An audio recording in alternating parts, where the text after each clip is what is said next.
I'm going to give the audience a minute to walk in here. Did you guys have a great holiday?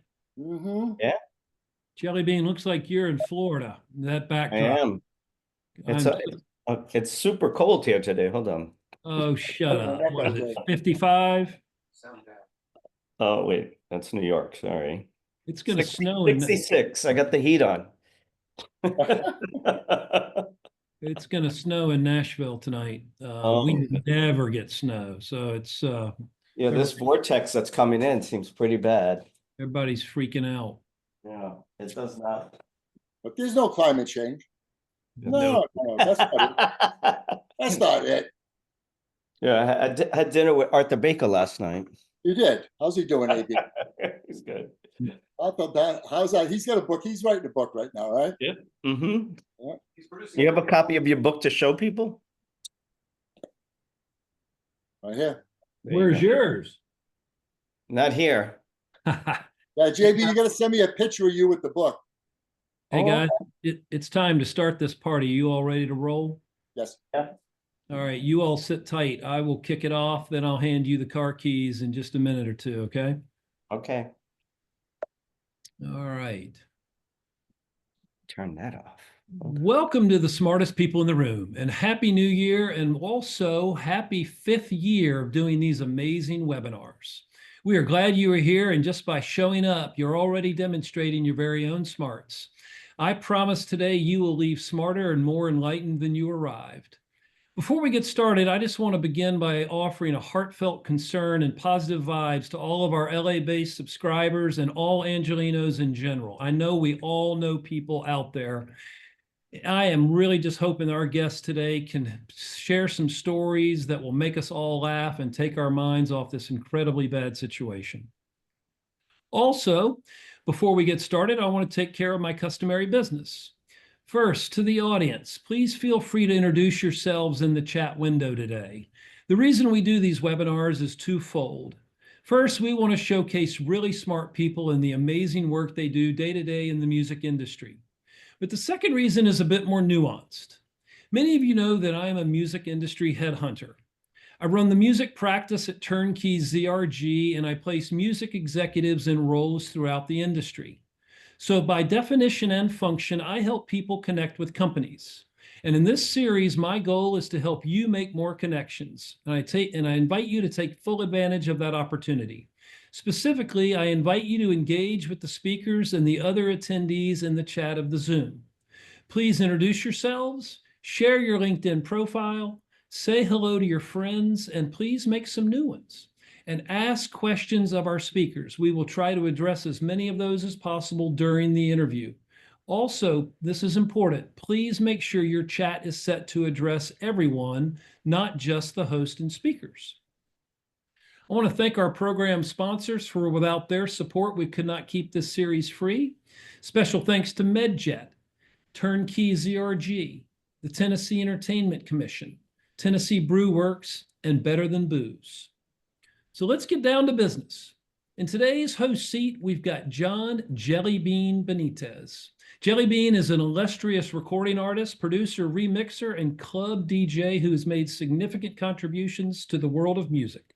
His journey began as a club DJ in the thriving New York club scene. From there, he became one of the pioneers of remix culture, and he shifted his focus to music production and remixing. His production work has included top 10 singles for Whitney Houston and Madonna, while remixing tracks for an extensive list of hit artists, including Paul McCartney, Michael Jackson, Billy Joel, David Bowie, Sting, Talking Heads, Elvis Costello, Fleetwood Mac, ZZ Top, and the Pointer Sisters, among countless others. Welcome, Jellybean. It is such a pleasure to have you with us. How you doing? I'm great. And joining Jellybean as our featured guest today is Joey Carvello. Joey is a renowned recording artist, industry executive, and author with an extensive A&R and promotion career spanning several decades. He began at RFC Warner Records and later joined Atlantic Records, where he helped promote and sign artists including Robin S., Louis Vega, Marc Anthony, Unvogue, and Jellybean, helping the label earn the title of Billboard Magazine's Dance Music Label of the Year. He's worked for Champion Records and based in the UK, Hola Records, Priority Records, and TVT Records, and personally launched the radio careers of artists Little John, Pitbull, and Ying Yang Twins. He is the author of the recently published memoir, The Boston Hustle, and we are going to hear all sorts of goodies from that book today. Welcome, both of you. Please take it away, boys. Thank you. Hi. Hey, JB, what's going on? Hey, man. Hey, there you go. There you go. You look good. I feel good. How you doing? I'm very good. Very good. Well, thanks for doing this with me. I appreciate it. Yeah. Just we can't seem to get away from each other, buddy.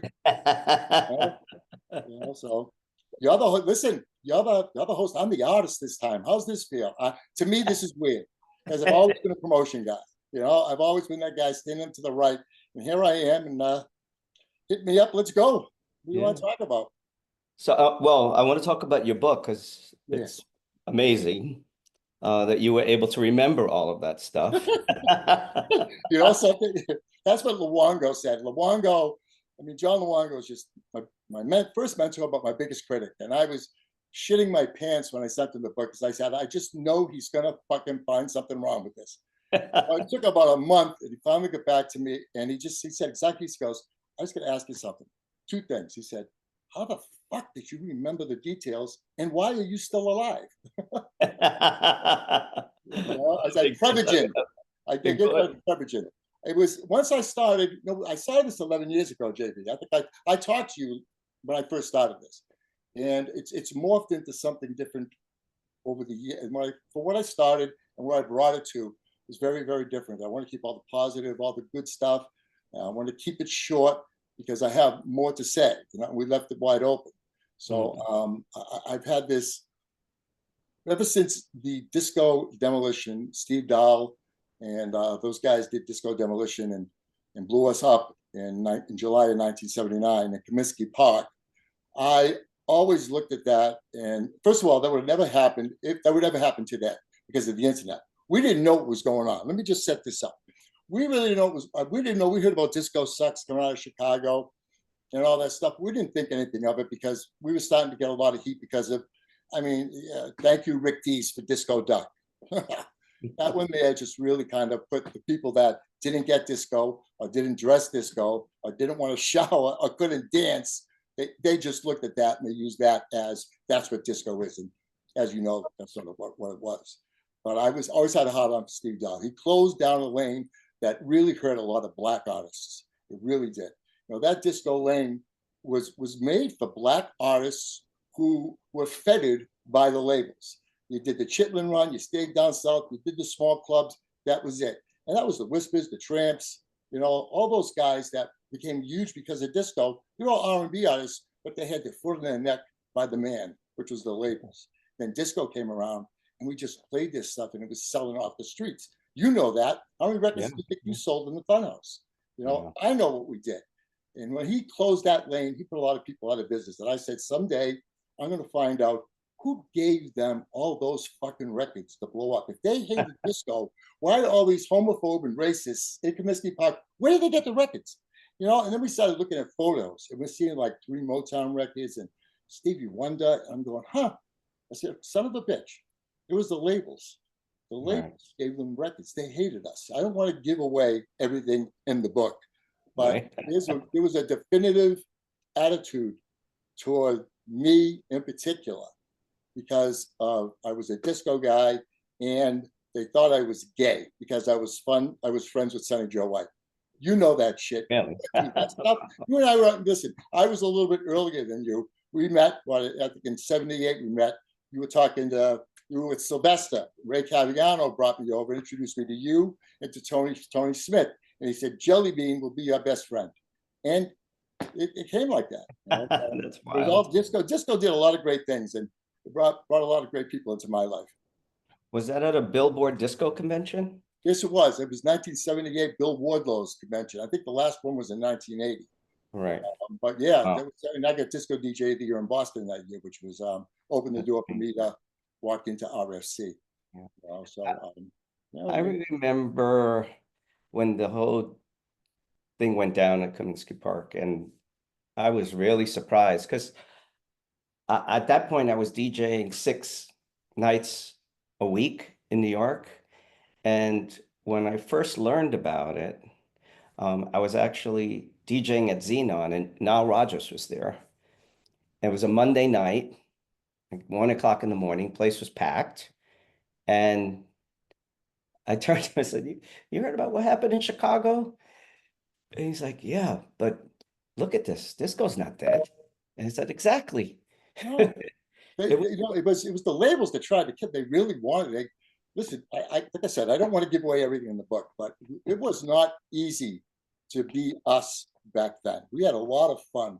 We took a lot of heat, and I really felt it. You know, Warner Brothers was the last label to get into the disco business, and they really, if it weren't for Ray Caviano's personality, drive, and sellability, I don't know if Warner Brothers would have ever gotten the disco business, and they begrudgingly did. Trust me, you know, I got calls on the side, and you know, we're going to close you down. This disco thing is over, but we want to keep you on board. We're going to put you in Atlantic, become a local guy. And I was like, holy shit! And I remember when I first saw it, I was watching Dan. When Dan, I knew things were going to start to change for us, and I think it was late '78. I watched TV and Dan Rather came on to talk about. I got Joey. Yes. You still there? hello. Hello? Yeah, okay. I hear you. Okay. I can't see you though. That's okay. But you can hear me. I can hear you. I just remember watching TV and somebody saying, look what's on TV. And Dan Rather came on. There's a new thing in town. It's a new music. It's called disco. And Studio 54 is, and I was watching it going, all right, it's over. The following week, my Uncle Tony shows up with his gumar and the, matching green jumpsuits doing the disco on the thing. I said, that's it. The lifestyle was going to be over, and had to get, to me, we had to get small again. We got so big, so fast that, I always thought disco was a more personable thing. And I went back from being in a big club back to the medium-sized clubs. And I worked in Boston until '86. That never died. We still went crazy. It just morphed into something else. The British invasion.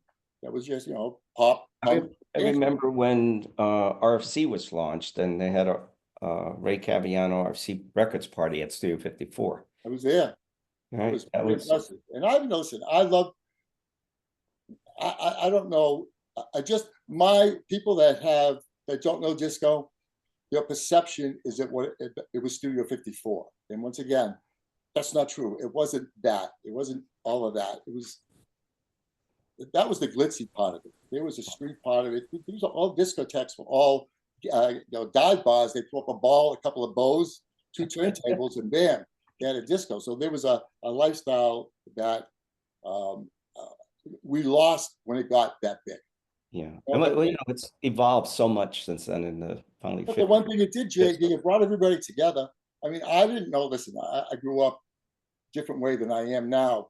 And to go to the white person to walk into a club and hear Soul Makossa for the first time, that was pretty big, and all of a sudden you look around and you say, "My God, I'm not the only white guy in the neighborhoods that likes this music." We just didn't have a place to go to listen to it. We couldn't listen to it in our neighborhoods because our friends would beat us up. it was horrible. And we all found the disco, and then we found then all of a sudden they started to integrate, and then you had some mixed nights, gay and straight nights, and disco just brought everybody together. I think it changed the social fabric of the world. It definitely did. I mean, my memories of the early years when I was first didn't even have a word. It was just right. And going to the loft and watching David Mancuso play records, and then Nicky Siano. I'm so jealous. I'm so jealous. I never got to go there. Some people got dressed up. Some just had jeans, sneakers, and a T-shirt, and they all came to dance. And it was a very different thing than what I see now globally and in Ibiza. Now the DJ's on a stage, and it's the audience is standing, looking, staring at the DJ, not doing a sidestep dance. A lot of them have cell phones in their hands, filming what they're actually experiencing, and not Like we're experiencing it. not We're not connected to the experiencing it. moment. Yeah, listen, we did glitter box. We did a glitter box together, I believe. We did one, right? We did a glitter box, and you're right. That I had maybe 3 people dancing in front of me. The rest of the stuff just were just looking and staring. Very and make it in glitter box. They put you right there with the audience. It was almost uncomfortable. Am I getting through to them? I guess so. They're not walking away, but it is different. In the past, you'd be able to read an audience. I mean, how much fun was that, JB? To be able to control them and orchestrate them, making. I mean, I remember having 250 people do the love train out the back door of a club, down the block into the front door of the club at 3 o'clock in the morning. You can't do that anymore. And there's so many laws now that prevent, a party from really happening.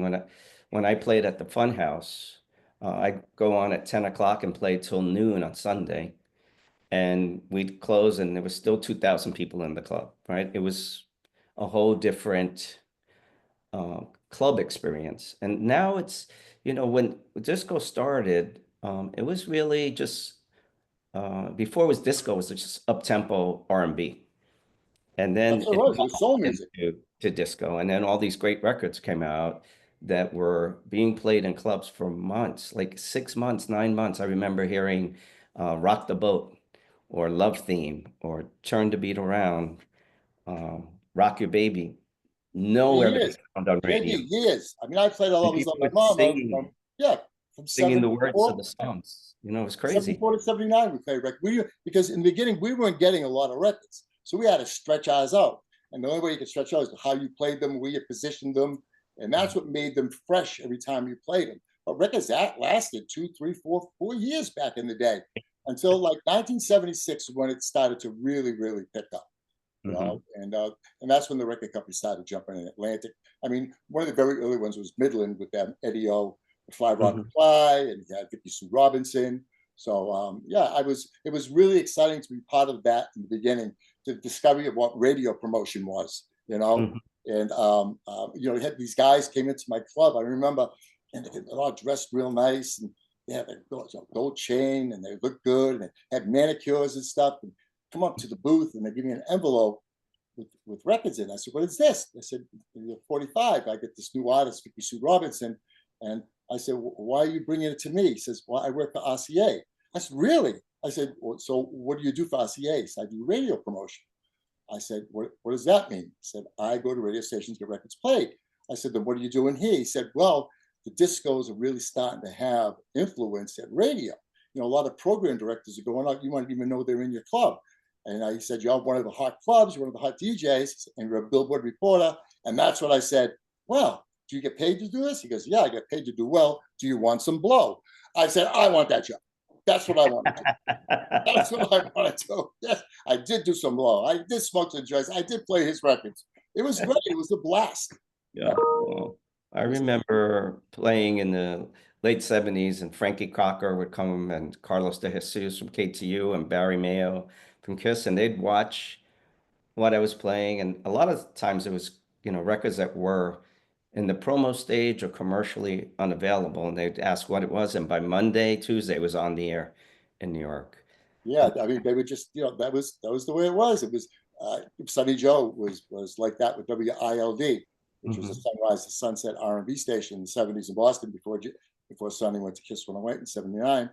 And I saw Sonny in the club, and all the girls would lose their mind. "Sonny Joe, oh, Sonny Joe." It's okay, guys, you're barking up the wrong tree. Anyway, he just would come to the club, and he'd come over and said, "Sonny wants to know what that record is." And I write it down, piece of paper, send it over to him, "Thank you." And he'd wave and go to the next club. I always seemed to be the early. A lot of people came to see me when any artist came to Boston. John Luongo ran the record pool, really ran this market, would send them to me first, so I would warm them up. I said, Donna would come first to me. I'd be the first DJ see, and they knew that everybody partied back then. So send them to Joey first. Joey will make sure they're good for the rest of the night, and he'll set up after hours for them too. And we did every time. I don't know, the village people in my apartment for 2 straight days, I think it was. It was a blast. Those days were just so much fun. And you saved a lot of pictures from that time. Yes, I did. And there's a lot of them in the book. The book has a bunch of them. And I have a lot more that I'm going to put out. I'm going to start to put a lot more out. In my website, we have a big social media campaign just started for the book. through Palmetto, my publisher. And you're going to start to see a lot of pictures from them, all originals, all 100% authentic. I got stuff for you. I could use 79 when we gave away all the Do You Think I'm Sexy gold 45s, gold 7 Yes. inches. Yeah. I remember I have a copy of that photo, and I remember I was in Boston, and you had all the record pool directors, and some DJs, and you gave me one. It was somebody else's record, and I was like, Joey, doesn't have my name on it. He goes, don't worry about it. Just stand there, take a picture. Well, at the end, everyone will change them. Oh yeah, exactly. Oh, no, Jesus, I forgot I did that. That's right. Nobody got the right record. Everybody's looking. This is mine. You're not going to see it in the picture. And then we all switched them up. Yeah, that was supposed to be a secret. You know, Ray was not supposed to. We weren't supposed to give those away. No one's listening. Don't worry about it. Yeah, the top 40 people didn't have Rod Stewart gold records. Do You Think I'm Sexy? You know why? Rod hated that record and didn't want it to be. Didn't want a gold record on it, a platinum, whatever it was. But we got them. And Ray said, just be quiet about it. Don't say anything. I took the picture on a Tuesday. It was an R&R on Thursday. And you know, that song was originally written for Cher to sing. Really? I didn't know that. Yeah, and she passed on it. Then Rod took it, or whoever, producer. Yeah, well, he was. I ran into him years later. I ran into him and I just said, I'm a big fan, blah, blah, blah. I saw Small Faces, blah, blah, faces with him. I said, I work for Warner Brothers. I work for Do You Think I'm Sexy? I hated that fucking record. Nice to talk to you. Goodbye. That was the end of the conversation. You know? So I want to talk about, we should talk a little bit about when I got to we stayed in touch with each other. And when I got to New York, a lot of people ask me, here we go, I got to go. A lot of people ask me, Marc Anthony was my signing. I signed Little Louis Vega and Marc Anthony together. Made an album with them, Tito Puente, Eddie Palmieri. It was just amazing. It was nerdy, control, very different, very ahead of its time. And people ask, how the hell did you get Marc? I was, and people, the record came out in 93, but I really signed him in 89, and you had something to do with that. I was working for WTG, Jerry Greenberg at the time, and I wanted Louis to do a remix on a record by The Eighth Wonder. I forget the name of it. Patsy Kensit was the lead singer. And I couldn't get in touch with Louis. He wouldn't call me back. And I called you because I know that you and Louis were tight. And, you know, Louis worked with you and looked up to you. And now Louis off to the races with a Grammy and everything. And Louis called me back because you asked him to. And that's how I found Marc. And they brought Marc to me in LA. And I wanted to sign them there. And Greenberg, Jerry wanted to sign them, and Tommy blinked. And when Tommy Mottola blinked, Doug Morris called me and asked me to come to Atlantic Records. And I took Little Louis and Marc Anthony with me. And then immediately after that, we had our meeting, and I signed you to Atlantic. Yeah, that's wild. Yeah, it was a full circle. We had fun. Right on the Rhythm. Was that the name of the song? That was the name of the Louis Vega Marc Anthony song. Yeah, that was the first. That was no one record. And we got some airplay on it, you know, but it got Marc noticed. And, you know, when I first met Marc, we go back to, he didn't say two words. And I don't know if anybody knows this, Marc was a stutterer. And when he didn't say anything, but he could sing his ass off. And when the success came, boom, he was gone. And he did a movie called The Big Night, but Stanley Tucci was in it. And Marc played a waiter in it. It was his first movie part. And it was a non-speaking part. He didn't say one word the whole film. And he was still in the process of getting past his problem. And then when he had his hits, bam, that was it. Sure. Wow. You know, I was a music supervisor on a film called Carlito's Way. And in the opening scene, we shot it at the Palladium. And Brian De Palma wanted a Latin band. So I called Marc to be there.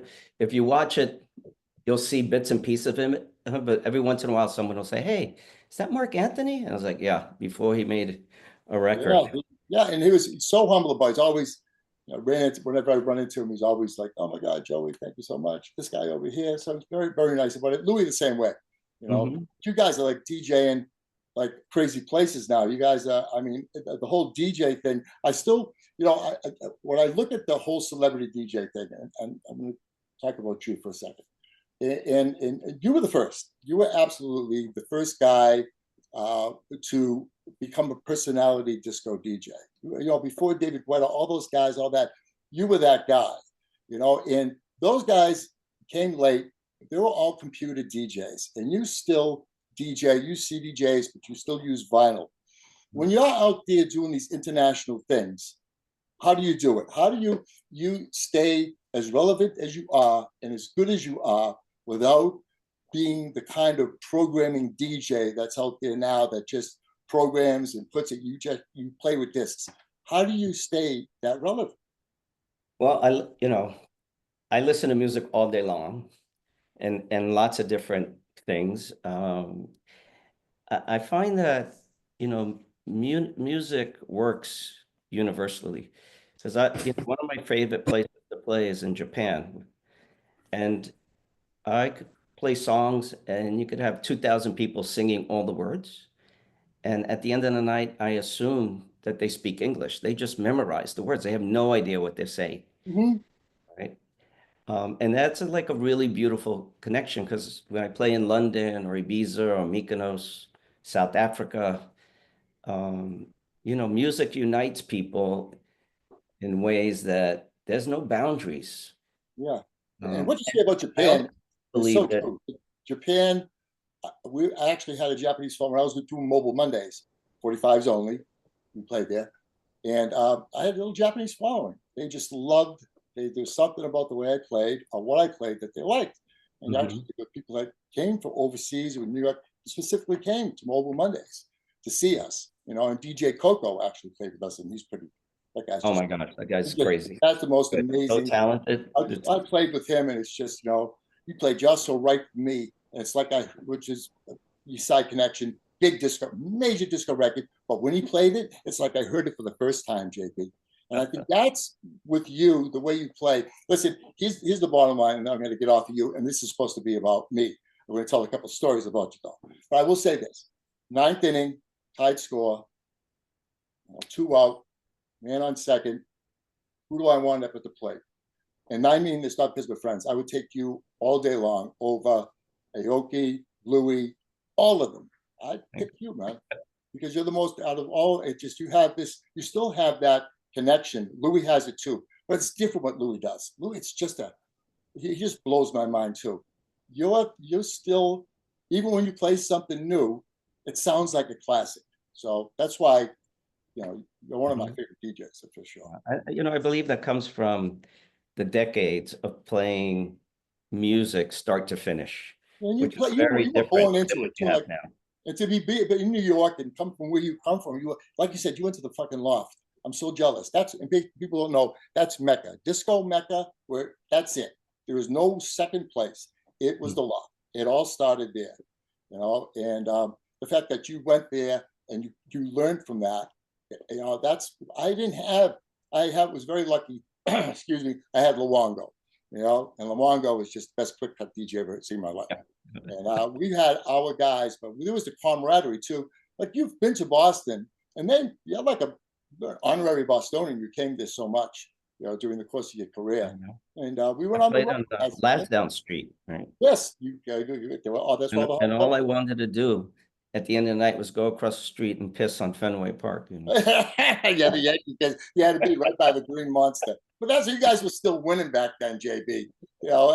Listen, believe me, as a Boston Red Sox fan, and I wore my shit in New York all the time, I haven't been spit on since 2004.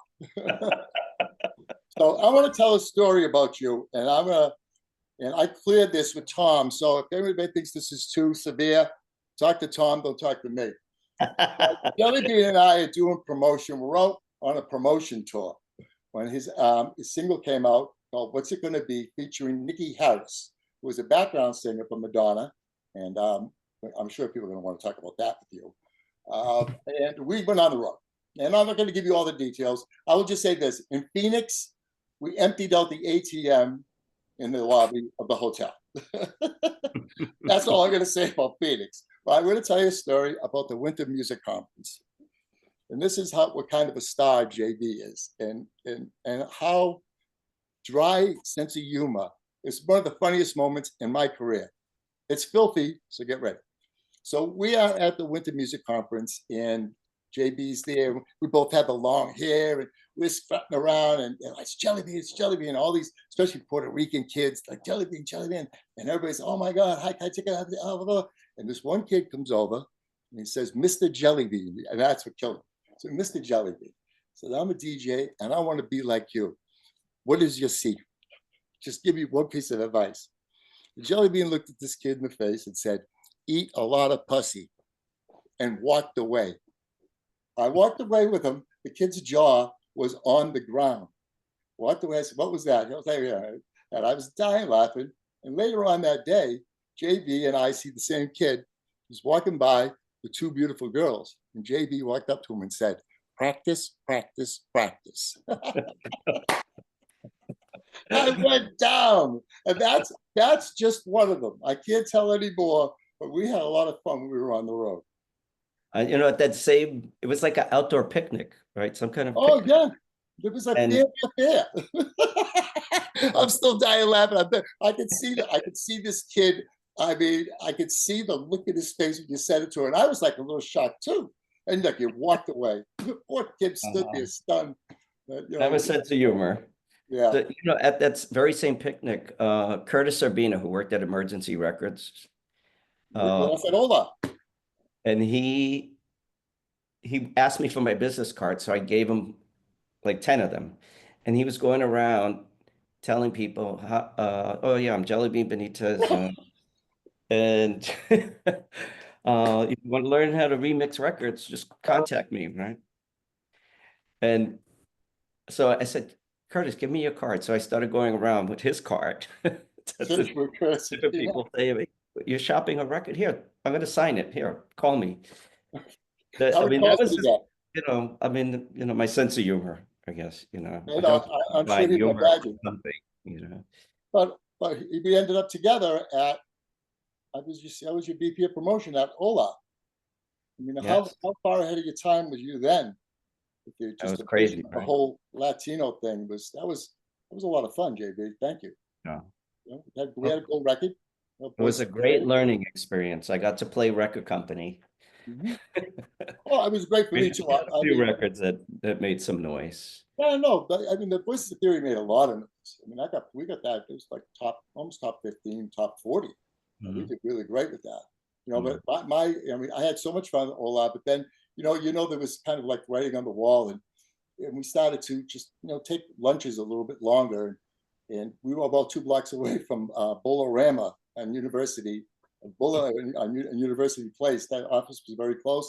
JB, I was bowling I started bowling like 120. By the time I left Ola, I was like 170, 180. So thank you very much. Actually, you joined us a couple of times. Yeah. You know, that's how I subsidized my record collecting, playing pool and bowling. You were good. And you're also a good basketball player too. We played 2-on-2. I think it was you and Richie Balsbaugh. The owner Kiss 108. It was me and it was Jerry Brenner and I. And I remember that Jerry yelled at me because you were in the corner taking a jump shot. And I kind of backed off and let you take it. You go and swish. And then you do it again, swish. And Jerry looked at me and goes, how many times are you going to fucking let him do that before you start partying him? I say, hey, you know. So that was that. Well, you know, I was a trash talker too. So. Yeah. Those are just great days all the way around. There was a different kind of camaraderie in the music business, even in the radio business. There was just a certain amount of camaraderie, and we hung out a different way than they do today. I feel bad for anybody who wasn't in the business up until 2005. Because after 2005, it was I could see the writing on the wall for myself. The day of the personality promoter, which I certainly was. I had good credibility, I had good ears. Those days were gone. You know what I mean? I knew I was just going to be a dinosaur very, very quick. You know, so business has changed. You know, writing on the wall. I've been hearing rumors about your book, and it's maybe turned into a motion picture. Yeah, we are. Is there anything you could say without? Yeah, I'm not asking you to confirm or deny, but whatever you could share. We have script. It took us about 3 years. We have a really great script. I have my the film producer right now is Michael Reagan, out of the West Coast, used to be Brian Turner's partner in his movie ventures. And we had great writers, Stevie Long and Joe Vitale. wrote the script. We did some edits ourselves on our side of the fence, and we got it out there. And, the first person I went to was in Boston casting, Angie Perry, who casted 60 films in Boston in 40 years. Most recently, she did Beetlejuice. She did Coda, The Departed. And she's a friend. She grew up about 2 blocks away from me, and she was in all disco depths. So I had sent it to her, and she flipped out. So I knew I had something. So we started to get out there, and the calls are coming in, and we're pretty confident that we'll be able to make an announcement come March in that zone. Great. We've got one major studio that's already called. And I got a part in there for you, buddy, just so that you know. I got a part for you, and I got a part for Pitbull. And I've already made the contact with Pitbull to Charles Chavez, saying, listen, tell him to get ready, because in the book, there are 2 Colombians that own the club I work at. And I just think it'd be great. And your daughters, and people don't know you have 2 beautiful daughters. One is a DJ, and we definitely will find a place for them. So that'd be great to dad and daughters to have a little piece in a movie that I think people are going to flip out for. So we are definitely going in that direction. Right now, it's all about the book, and we're very happy how it's going. I mean, it was the #1 best new release in entertainment. It was #1 for 8 days, in the top 10 top 10, 15 for 7 or 8 weeks. So there's a nice buzz on it, a great foundation, and make sure you take a picture and send it to me so I can You got it. take advantage of your situation. So what do you got? You have something that you're working on down in Miami, right outside Miami, that's kind of unique and different. What do you got? I'm actually going to open a record store. Well, more of a vinyl music experience. So I just been buying a lot of collections recently. I just don't know how many I'm going to put in the store. It's like I'm a vinyl junkie, but it's gonna, I'm creating the entire space, which is 2,500 square feet, is going to be completely soundproof and isolated, so it'll float the same way a recording studio does. And then we have sort of listening booth lounges that could hold 2 to 4 people, and you'll be able to bring vinyl records in there and listen and change between different speakers to see how it sounds. We're going very sort of high end on the used records, so we're looking, very good, near mint, and factory sealed. And we're also going to be selling current releases and reissues of things that are hard to find on vinyl. The hardest thing right now I find is finding alternative from the 90s and the 2000s, because we were deep into CDs by then. Yeah. So we're getting a lot of imports from Japan and Germany, France. I had to get our record. What's it going to be? We didn't put it on 45 in the States. I had to get an import. I had to get that an import. But that's a great idea. I mean, it's like and it's going to our ass over there, as usual. In Europe, on the vinyl tip, as big as it is here, it's even bigger over there. That's a great idea, JB. And I got a lot of sealed records, man. I have there's about Craig coming Coleman. over. Craig Coleman came by and took about 200 from me recently. But I've got a lot of sealed, and I always had a vision. Where can I go to break open something sealed and play it and hear it for real? So that's a great idea, because nobody, I assume that everybody who is watching, listening right now knows the difference between vinyl and CDs, and vinyl and electronic delivery. And vinyl, there is a definitive difference. And my 22-year-old kid, actually, he was a teenager, he used to say, I want to hear it on vinyl. And there was a difference.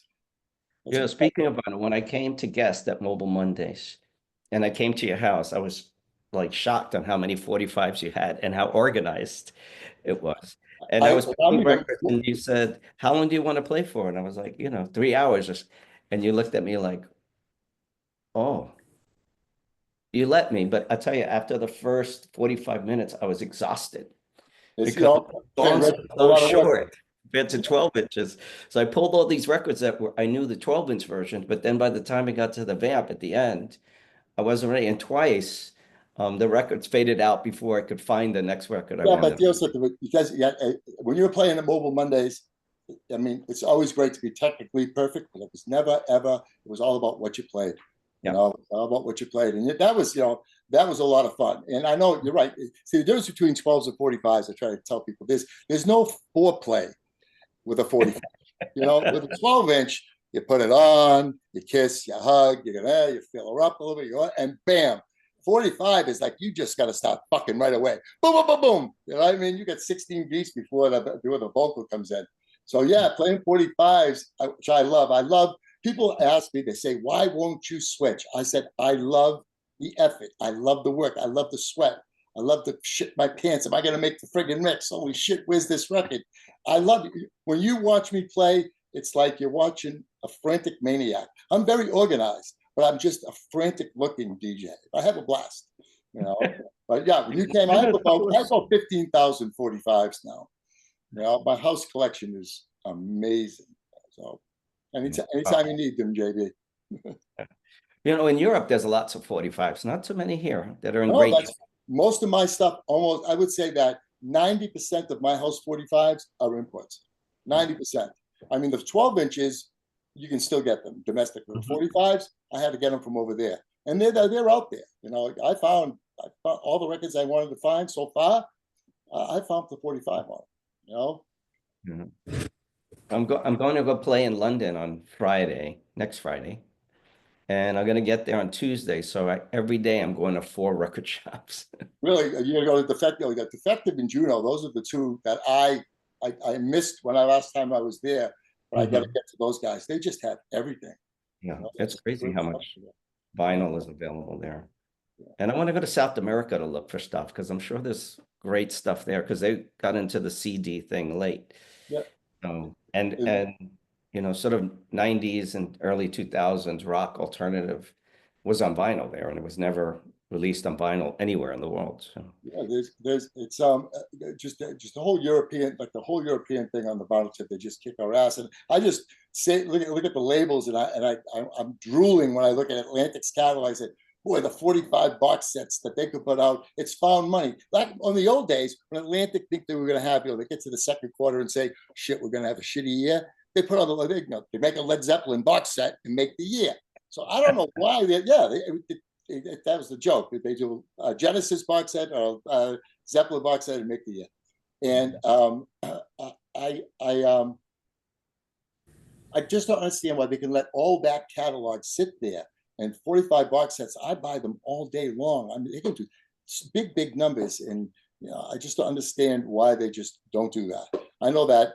I talked to many people about it in the past, and it's the effort that goes into it, I guess. Everything is so easy now, JB. It's too easy for them. I could never do it today. I could never work within a label today. My personality is too big. My passion is too strong. And I'm not saying that the guys that are working today that are doing this don't have passion, but it's not as required as it used to be. So I find that it's more about statistics than music at times. And that it affects radio, and that's why radio just so difficult to listen to it today. I mean, we were talking earlier before the call. I mean, there hasn't been a male R&B black solo artist like a Luther since Usher. I mean, there were no black groups, and on the white side, let's put it on the pop side too. On the pop side, there's just a lot of single artists, but no groups, no more groups anymore. And it just seems like when you don't have a plethora of groups, you just have certain writers writing the same stuff, and it just always comes out the same. It's just like, how come? Why are the songs not as good as they used to be? Have we run out of things to talk about or write about? Is it not cool anymore to have a love song? I don't know. I ask my son, and he says, Dad, there's a change. And he loves, Kendrick Lamar. I mean, that's one of his guys. Loves Drake, which have soul. He likes all the hip hop artists that have some soul to them. He said, but he says, we don't have what you have. I mean, and he would love to have that. As he watches the 70s show, and he says, I'd like to go up like that. Yeah, I did. Music was great, and you. I mean, you've worked so many amazing songs. Do you get approached anymore? Have you been asked? Are you not interested anymore? Is it not? Well, here's the thing about that. I get asked, I don't know, every other week if I'd be interested in remixing a record or producing a record. I just don't like working with deadlines when it comes to that. So Really? that's the one thing, they say, here, you got to do it. And when you finish, we'll deal with it.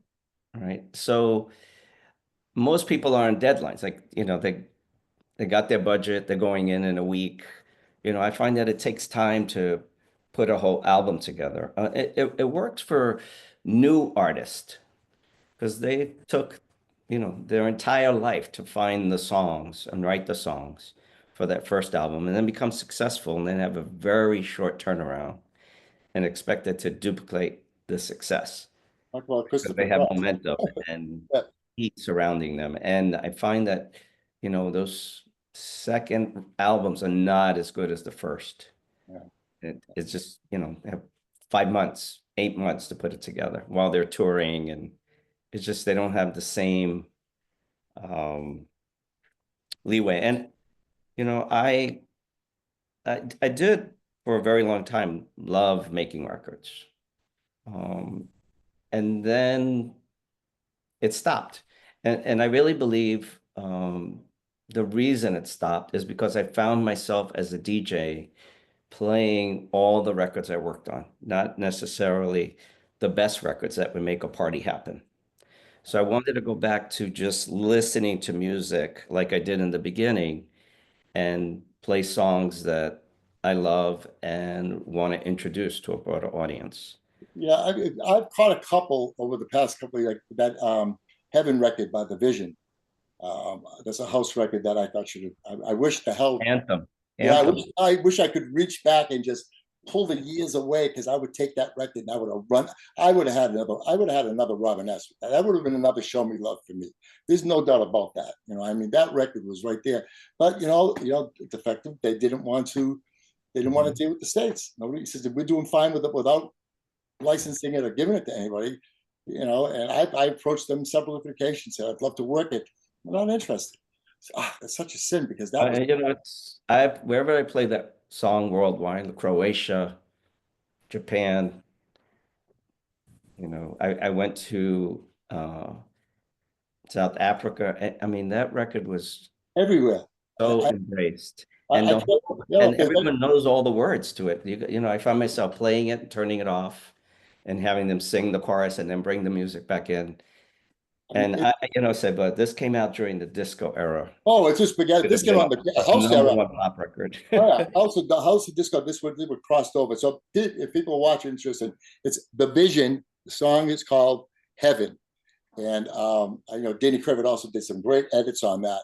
And those records, if we could just get one after the other, I think that we could actually make a bit like of a comeback. I don't know. I mean, it's so much easier to play Taylor Swift another 30 times and give a new a shot, I guess. I mean, I guess then that's the truth. They don't have any ball. The poor program. There were still some program directors out there who were the guys that were the trendsetters, the tastemakers, the guys that I'm not going to mention the names. They're still out there and they're miserable. Those fucking guys are just miserable doing this. But you know something? What else are they going to do? They get a job. It's too bad. Radio's just used to be where we went to find it, and it's not like that anymore. Maybe it'll come back around. We'll see. I'd love to see Zip Code Radio come back. Well, that'd be great. Then they only care about their. Just play for your market. I mean, who cares? Just and have your DJs. These are your best. They used to be my best friends growing up, even at the Kiss 108 days. Into the 2000s. Into the 2000s, it was still like that. 2005, 2000. And use my code. Everything changed. Wow. Your one-time identification code is 7231.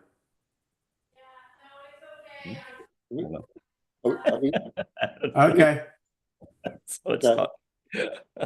So listen, I remember when I went to Boston the first time and I listened to Kiss 108, and I was blown away by the fact that the records, even though it was on radio, they were being mixed together.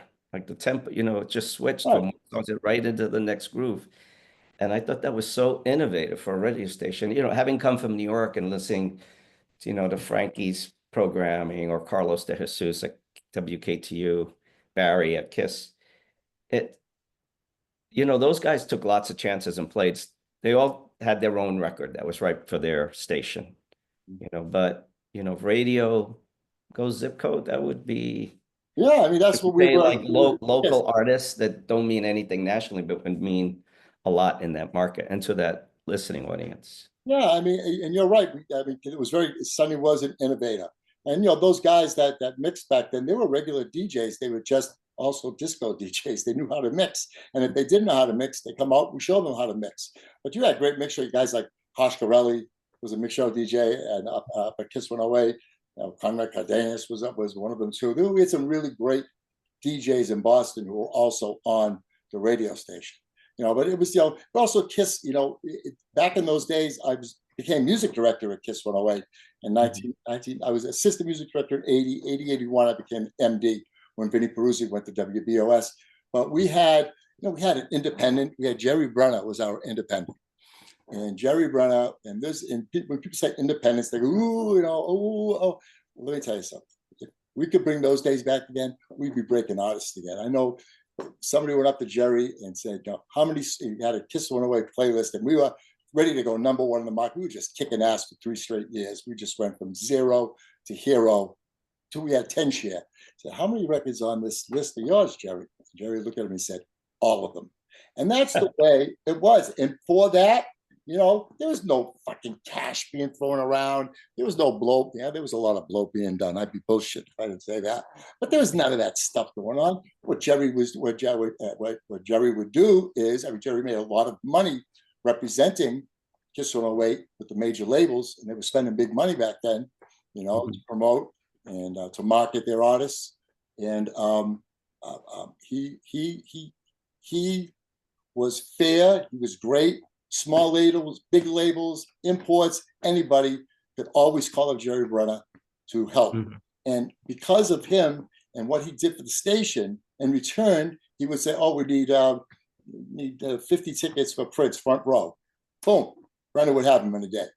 And that's what those relate, and that's why they love KISS, because we were getting front row seats to Springsteen, the Cars, and Prince, you know what I mean, and Donna Summer, and all the other formats were getting what was in there. The rock stuff with the rock stuff, the AC got the AC, but we were getting it from all formats. I mean, to the point where we morphed into a rhythmic top 40. We were the first one to be really a real rhythmic top 40.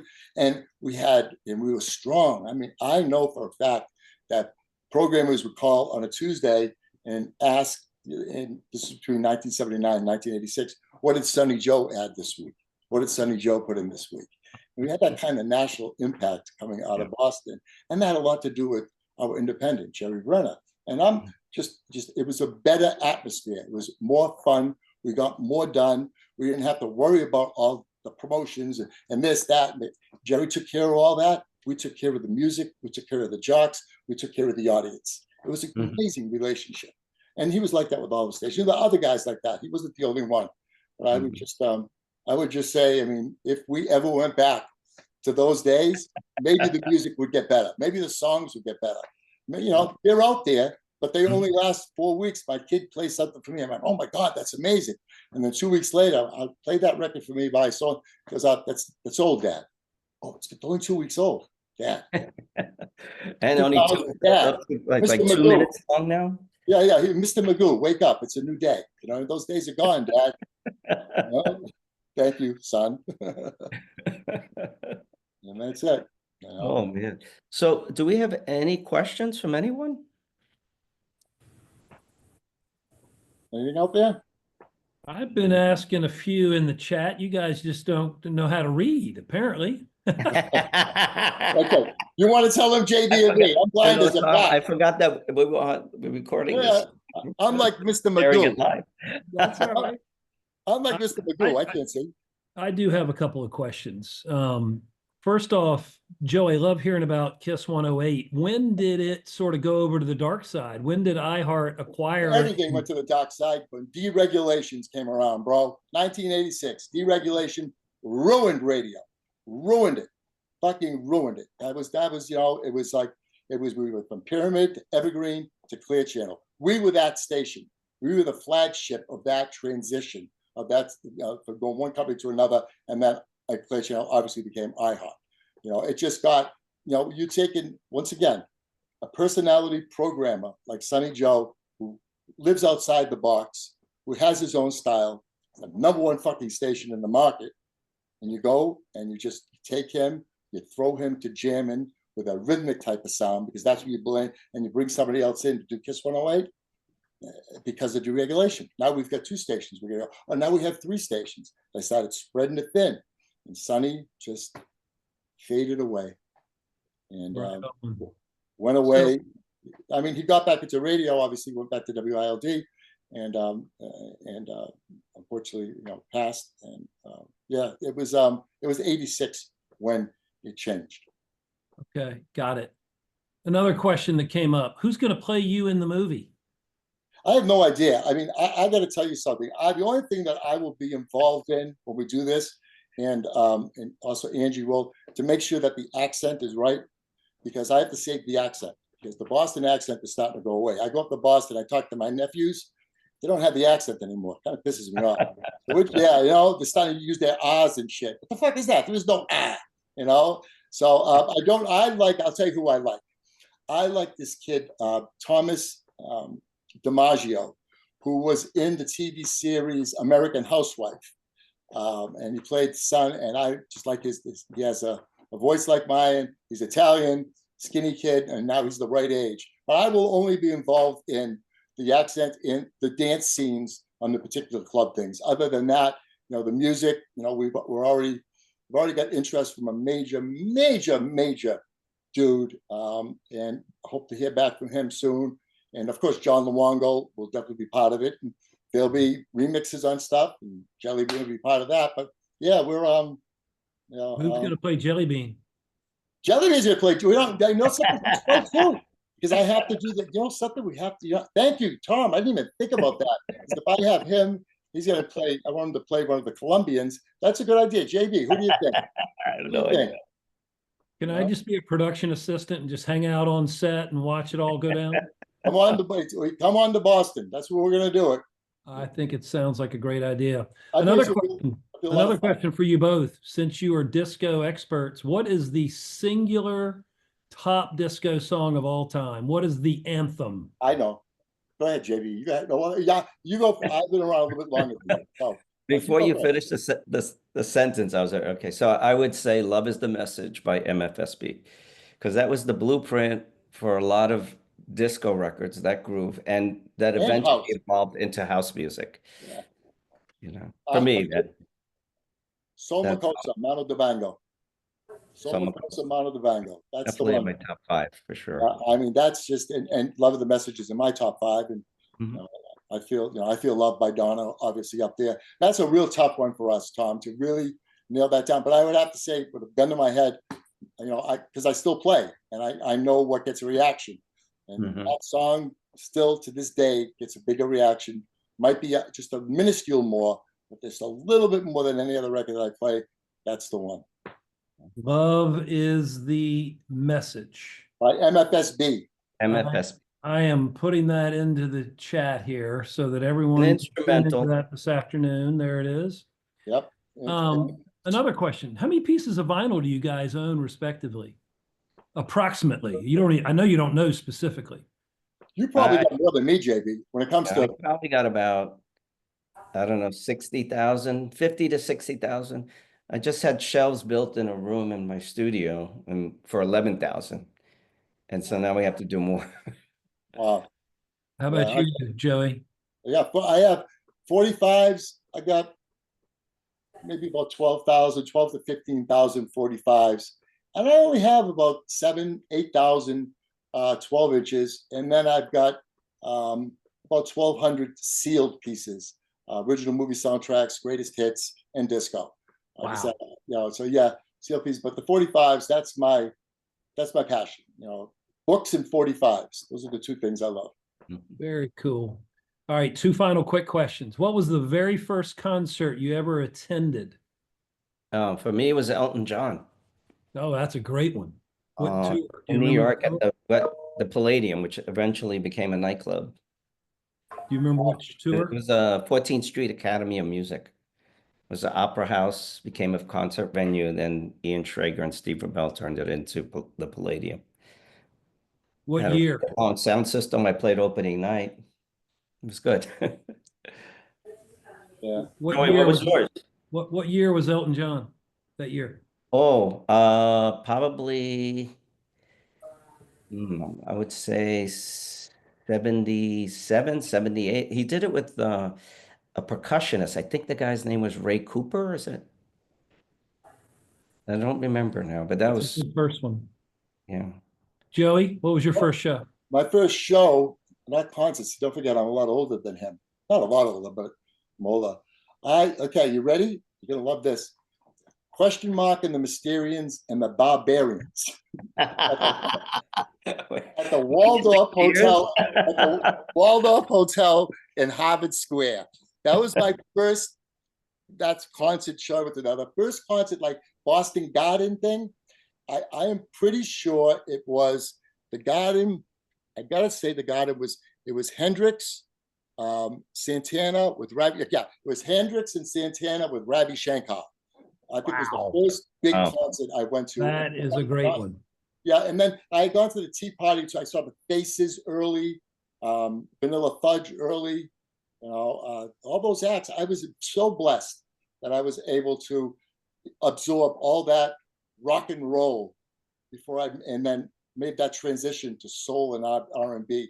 I had that whole background already cataloged, and then I made this transition. I mean, let's face it, you know, the three, four most important things of the 60s, I think, of maybe of the century, was Motown.